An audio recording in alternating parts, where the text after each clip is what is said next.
Kinder, grüß euch. Servus. Wie geht's euch daheim? Fliegt euch schon die Decken am Kopf? Na, oder? Es geht noch, ne? Also bei mir geht's noch. Ich hab mir gestern die Strattan-CD angehört. Wenn's du wartest, heißt das Album.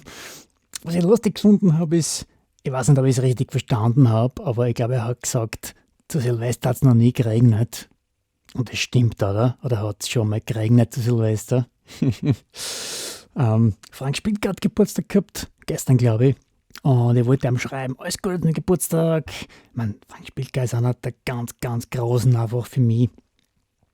Und ich habe halt dann gesehen, ich habe ihm vor 2 Jahren schon mal geschrieben, alles Gute zum Geburtstag. Und er hat mir dann sogar einen Daumen hoch zurückgeschickt. Ja, ist dann auch peinlich, wenn du den gar nicht kennst. Und dann schickst du mir mal noch alles Gute zum Geburtstag. Ja, ich habe immer einen Frank Spilker-Moment gehabt, ich weiß nicht, vor 10 Jahren im Film mit Traut länger sogar. Super cooler Typ. Ja, hey, seitdem der David Roback gestorben ist, ich höre mir fast jeden Tag das Messi Star Album an. Among My Swan. Mir hat das als Kind, ich war 17, 18 natürlich schon. Er hat das so viel gegeben damals, es war alles furchtbar. Und ich kann mich erinnern, damals, alles war schlecht, alles war furchtbar. Und ich bin mit Kopfhörer spazieren gegangen, die Sonne hat gescheint. Und genau das Gleiche war die letzten Tage auch. Also echt, für mich ist das emotional ein ziemlich wichtiges Album einfach. Und hört euch das nicht an, das ist ganz, ganz, ganz langweilig. Das ist nur für mich persönlich, ist das auf jeden Fall ein Top 10 Album. Ja, hey, ich habe gestern angefangen, das Video zu machen. Und das fühlt sich nicht übermäßig super an. Irgendwo, Freunde von mir haben existenzielle Sorgen gerade und alle machen sich Sorgen und es ist alles furchtbar. Und ich sitze da und erzähle euch über mein Musikprojekt. Ich weiß nicht. Ich weiß schon, dass ich kein Musiker bin, weil ich das nicht gelernt habe und weil ich nicht bekannt bin und weil ich meine Miete nicht zahle damit. Aber ich tue trotzdem nichts anderes und bin jetzt eingesperrt daheim. Und ich mache jetzt trotzdem einfach weiter. Wir haben vielleicht jetzt echt ganz kurz die Situation, wie es mir heute geht, weil es ein Internetvideo, manche schauen sich das vielleicht in 2 Wochen an oder so. Und es ändert sich auch irgendwie jeden Tag ein bisschen. Es gibt einen neuen Virus seit 3,5 Monaten ungefähr. In Österreich gibt es die ersten Fälle seit 3 bis 4 Wochen ungefähr. Vor 10 Tagen waren 100 Infektionen bekannt, vorgestern 1000 und gestern 1300. Also es verbreitet sich schon ordentlich. Ja. Und wir haben seit Montag so ein bisschen Ausnahmezustand in Österreich.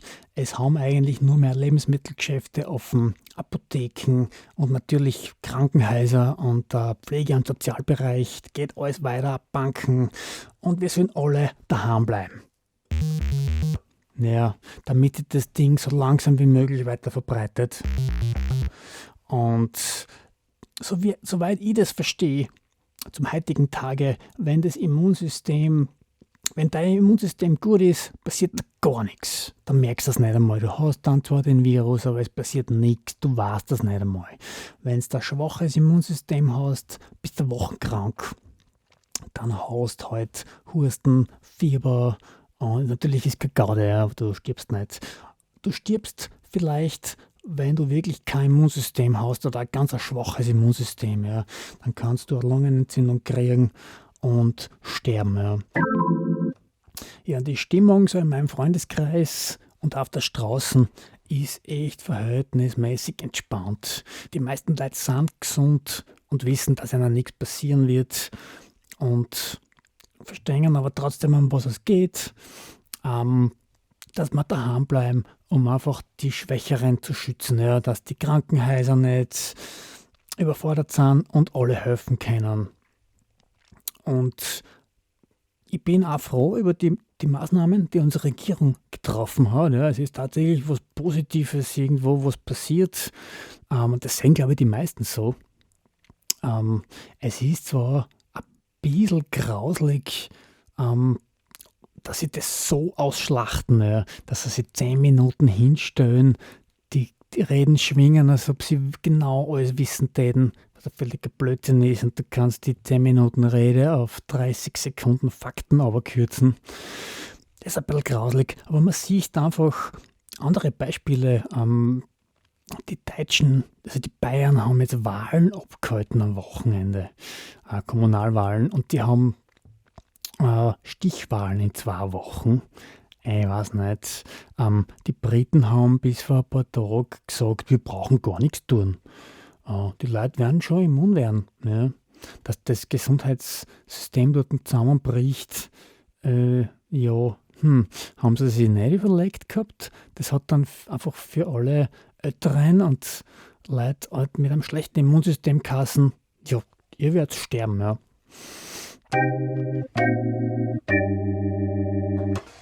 Und für mich selbst fühlt sich es eigentlich so an, als ob mich das am allerwenigsten für alle betrifft. Ja.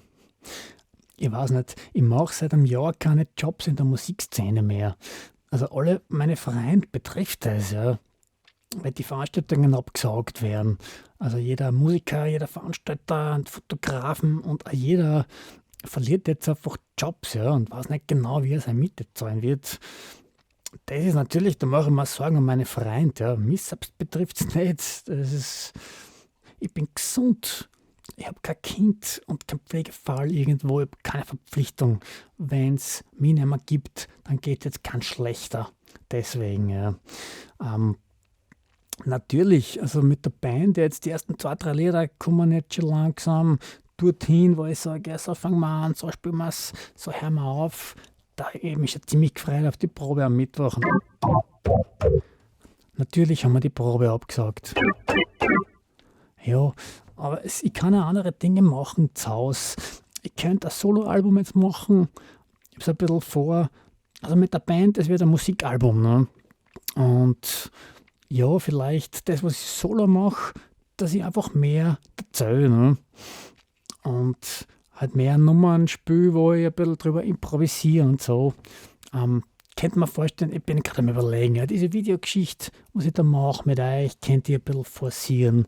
Ich habe 1, 2 Bücher, die ich lesen möchte, und ich habe so viele Dinge zum Reparieren und zum Sortieren, und Fenster müsste ich mal putzen. Ja, ich tue eigentlich echt nicht viel was anderes dabei noch. Und ich schaue halt, dass ich gesund bleibe. Ja. Das ist mein Ding. Ich ernähre mich halt zufälligerweise ganz gesund. Ich schaue halt, dass ich genug trinke, dass ich mich bewege. Ja. Eine Stunde in der Sonne spazieren ist für mich jetzt, glaube ich, ziemlich wichtig. Und dass ich mich einfach nicht stressen lasse von dem Ganzen. Stress ist schlecht. Fürs Immunsystem, ja. Einfach nicht krank werden jetzt. Das ist das Allerwichtigste. Genug schlafen, weniger rauchen. Ja, die schlimmsten Dinge für mich, ich weiß nicht, vorgestern habe ich Wasser über meinen Laptop geladen. Das wäre wirklich schlimm bei mir. Ich passe irrsinnig auf, zum Beispiel beim Lüften, dass ich keinen Luftzug habe. Ja. Ich meine, wenn es jetzt das Fenster zugläscht und das Fenster ist hin, weiß ich nicht, ob da jetzt wer kommt und das Fenster repariert. Sonst, ich bin die ganze Zeit am Telefonieren und am Chatten und rufe alle Freunde an, und es ist eigentlich, alle freuen sich und man beruhigt sich auch gegenseitig ein bisschen. Ja, Kinder, wenn irgendwer von euch Hilfe braucht, irgendwas, weiß ich nicht, mit dem Hund zum Tierarzt gehen oder irgendwas, sagt Bescheid. Jederzeit, wenn es ein Klopapier braucht, ich habe 11 Rollen, habe ich glaube ich daheim. Wenn es Hilfe braucht mit Streaming oder irgendwas, ja, dann meldet euch bei mir. Und ich glaube, dass wieder alles ganz normal wird, dass wir uns alle wieder ganz normal bewegen können. Ich kann mir schon vorstellen, dass ich ein paar positive Dinge mitnehmen kann jetzt aus der Zeit. Ja. Einfach eine Wertschätzung gegenüber einer Freiheit, dass man sich frei bewegen kann da auf der Welt, und die Wertschätzung gegenüber der Zeit, die man verbringt. Ja. Dass ich mir besser überlege, wie ich meine Zeit verbringe und mit wem. Ich meine, das relativiert jetzt schon einiges. Ja. irgendwo. Und auch dieser ganze Materialismus, ich kann mir vorstellen, dass ich mir noch besser überlegen werde, was für Produkte das ich mir kaufe. Ja. Dass ich mir überlege, was ich da eigentlich unterstütze, wo das eigentlich herkommt, was ich sowieso schon tue. Aber ich glaube, dass ich das alles ein bisschen intensivieren kann noch. Und vielleicht jetzt zum Abschluss noch, also das Allerwichtigste, glaube ich, echt, also mein allergrößten Respekt an alle Leute, die jetzt hackeln gehen, damit das wirklich weiter funktioniert. Ja. Das sind alles diese Berufe, die schon viel zu wenig Geld kriegen. Ja. Das sind die Kassierer beim Supermarkt oder Krankenpfleger oder überhaupt im Pflege- und Sozialbereich. Alle die Leute, die kriegen schon nichts. Ja. Und die müssen jetzt hackeln gehen, damit alle anderen einfach was zum Essen haben und eine gewisse Sicherheit haben, ja, falls krank werden.